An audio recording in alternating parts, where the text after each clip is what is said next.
Some of Nashville's top songwriters are coming together for a noble cause, shining a spotlight on a rare eye disease. That's right, with the belief that music has the power to unite and heal. Notes for Coats will help raise funds to support research for Coats disease. Please welcome the event creator, Lisa Richardson, and her son, who is also a Coats patient, Kip. Welcome in, guys. Thanks for having us. Yes. Lisa, I have to be honest, you put this on my radar. Let's talk about Coats disease, what it is. I know you guys are one of very few families across the country that are having to deal with this. It's true. Coats disease is a rare eye disease. It impacts the retina, where the blood vessels that go to the retina, they leak, and it causes retinal detachment, which leads to blindness and eventually the loss of the eye. The pressure builds and causes a lot of pain, and it's a painful disease. It's not great. Yeah. It's a rare disease, so 1 in 100,000 people have Coats disease. In Nashville alone, we have found about 5 through events like this. I mean, just doing this event has put it on so many radars. So yeah, I mean, and there's, most importantly, like, there's no cure. And that's what this whole thing is about. We've got to find a cure. Yes, absolutely. Okay, Kip. Kip, our friend here, is 12 years old and so brave. We were chatting before the show. Explain what happened in 2017 and what it's been like ever since that diagnosis. In 2017, I was super clumsy. For some reason, I couldn't really see at all, and I didn't even know it because it's kind of just all I've known. I went to the doctor, and they found that I had stage 2 Coats disease.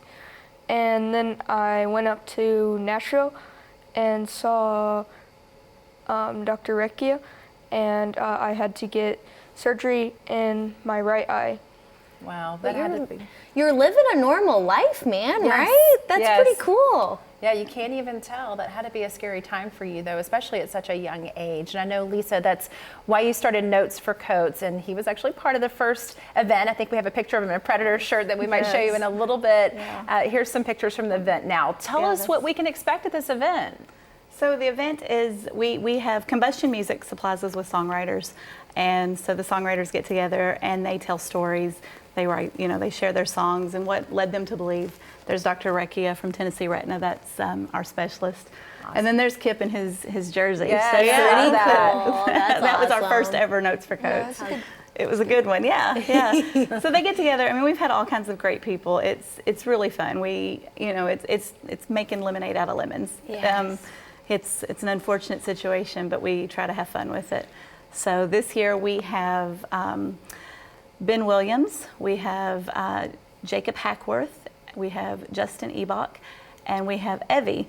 And the 3 guys they all have number 1s that are on the radio right now, all of them.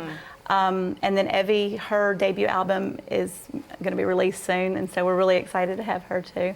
But yeah, and so it's just a lot of fun. It really is. You never know who you're going to see there. We had, last year we had Ella Langley, and I know she was there last year. We've had Tranny Anderson, who wrote Heart Like a Truck. You just never know. And so we've been really, really blessed with some great faces to come out, and what they do is amazing. Yes.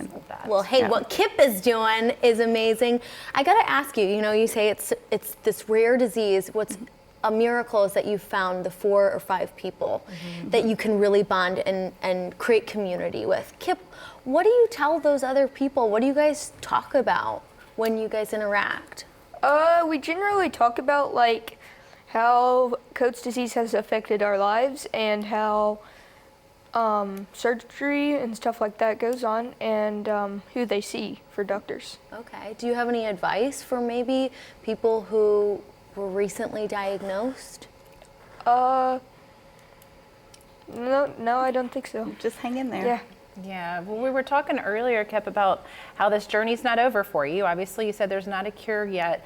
What does the future look like? How often do you have to go to the doctor, and what's next for you? I have to go to the doctor about every 6 months, but I don't have really anything next for me. My eye is stable right now, and yeah. Good. That's great news. Doing great. I'm sure it must have been really scary as a mom hearing this diagnosis in 2017. So I applaud you for, really standing strong here for your son. Thank you. For maybe other parents out there who may not know symptoms to be aware of, what would you say to be looking out for? The biggest thing is early intervention. We see Dr. Dow at Berry Farms, and she found an anomaly on just a basic eye exam. And that's what started it all. We didn't have any indication. I know he says he was bumping into things, but he was also little, so we didn't know, we weren't looking for this when we found it. And so just early intervention, don't give up. You know, there's no cure, but we are lucky to have Dr. Recchia. He's one of the top researchers in the world. He's actually on the Coates Foundation Scientific Advisory Board. He's looking for a cure. So we're looking for better treatments. We're looking for a cure. And they're not alone. I mean, that was my whole purpose of this, is when we got the diagnosis, I felt so alone, and the resources were so limited, and I don't want anyone else to feel like that.